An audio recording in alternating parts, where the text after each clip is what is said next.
Hi, my name is Mike Nolte. I'm the Technical Coordinator for the Center of Preservation Research, and my role here at the Center is dealing with multiple different types of technologies that help us document historic places, landscapes, cultural landscapes, buildings, even artifacts. We're using a technology called LiDAR scanning. And not only have we been able to use this tool for documentation within these partnerships, but we're also able to use this within a classroom setting to have students out scanning with us, teaching them the technologies within the classroom setting, as well as partnerships with the Bureau of Land Management and the National Park Service. Another tool that we implement here in the center is a pretty standard piece of equipment in the survey world. It's a Sokia total station. We've also paired that particular machine with more advanced software from a group called Qubit. There's a product that they now offer that's called TachyCAD. And this piece of survey equipment that's typically used to create a few points here and there, we can actually plug it into a laptop and it sort of becomes our pen. We can draw with the total station in a very accurate way, not only to create sort of, say, an as-built drawing, so a 2D drawing, but it also can be plugged into another product called Photomodeler that allows us to create control points on a facade or another object that then we can use imagery to create photorectified images that, again, we can pull into AutoCAD. We can begin to trace and pull off real-world, very accurate dimensions from just an image. So it's yet another way for us to document a building or an object in a really accurate way. What's really great is that the Center of Preservation Research is tied tightly with the Masters of Science in Historic Preservation.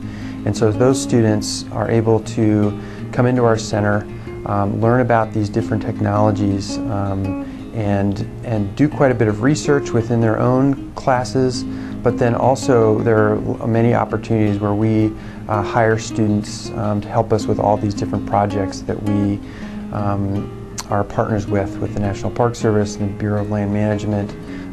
We can start to pass on a greater level of understanding and detail to the students, and it's really a great opportunity for them and us to push those partnerships and to get a better understanding of the technologies that we're dealing with and the research, the great amount of research that is required to sort of understand all this. We've also had great opportunities with students to actually take them out into the field and create an in-the-field environment where they're actually operating the scanner, having one-on-one opportunities with myself and others within the center to use this technology and sort of not just sort of hear about it and have lectures about it, but it's truly hands-on experience where they're actually implementing the technologies in the field. Currently, we're employing several student employees that are helping us with a lot of different projects. One of the most exciting pieces that we're working on now, again with the National Park Service, is coming up with a set of best practices or standards for digital documentation.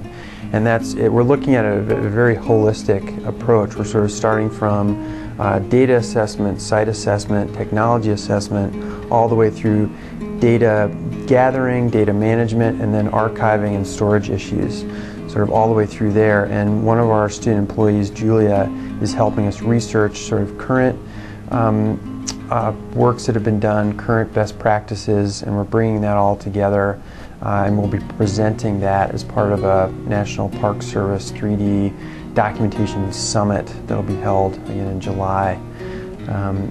Other students have been helping us create the HABS drawings from the scan data,